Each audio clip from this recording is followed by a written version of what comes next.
Sandamakmak na pantala talaga namang namumula pa nga at sobrang katin itong mga tumubo sa akin. Hi besties! For today's vlog ay isasama ko naman kayo dahil nga ako nga ngayon ay magpapatingin. Grabe na nga itong mga pantal na tumubo sa aking mga katawan at isang linggo na nga rin ito at sobrang kati at hindi ko na nga rin matiis. Kaya naman ngayong araw ay dito nga kami ngayon sa Eoderm pupunta para naman magpa-consult. Dito sila matatagpuan sa tapat ng Walter Mart Giginto sa second floor ng GD Plaza Building Giginto, Bulacan. Silang dalawa nga ang kasama ko ngayon dahil si ate nga ay nasa school pa. Bago nga kami pumunta dito ay nagpa-appointment na nga rin si boss para naman pagdating namin dito ay kami na nga rin agad ang susunod. Pagkapasok nga namin dito sa loob ng Eoderm Clinic ay grabe, namanghana talaga agad ako sa interior nito. Napakaganda ng ambience kasi kita nyo naman sobrang aesthetic, napakalinis at napaka-spacious din. Kaya hindi ko na nga rin napigilan at napa-selfie na nga rin dito ang mami nyo.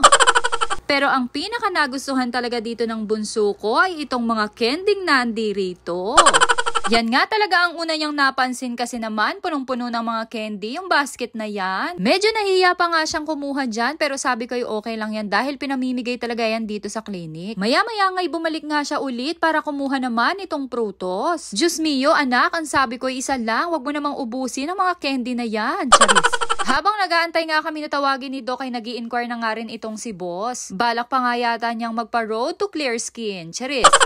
Nag-i-inquire nga lang din siya about sa kanyang melasma at ito nga't ini-explain sa kanya ni Miss Marge kung anong mga dapat gawin. May iba't ibang services nga rin na ino-offer itong Eoderm kaya naman kung meron nga kayong mga skin problems ay pwede nga rin kayong mag-inquire dito at magpa-consult. Pwede rin kayong tumawag dito sa kanilang contact number o di kaya ay mag-PM dito sa kanilang Facebook page. Napakabait at very accommodating ang mga staff dito kaya hindi kayo mahihiya. Saglit nga lang din kaming nag-antay at tinawag na nga rin kami para pumasok na nga dito sa doctor's room. Bawal talaga ang mag-video dito pero dahil nga makulit ang mami nyo hayan at sumegway pa nga ng mga ilang clip.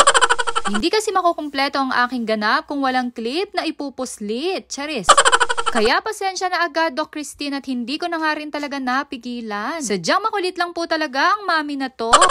Pagkatapos nga ng consultation kay Doc ay eto na nga't lumabas na nga kami para magbayad at kunin ang mga sandamakmak na mga cream at gamot na ito. First time ko lang talagang magpa-derma at grabe, ganito pala talaga ang mga presyuhan. Pero okay lang yan dahil alam kong legit at effective ang mga gamot na ipapahid ko. Buti na lang talaga at may boss ako, Charis.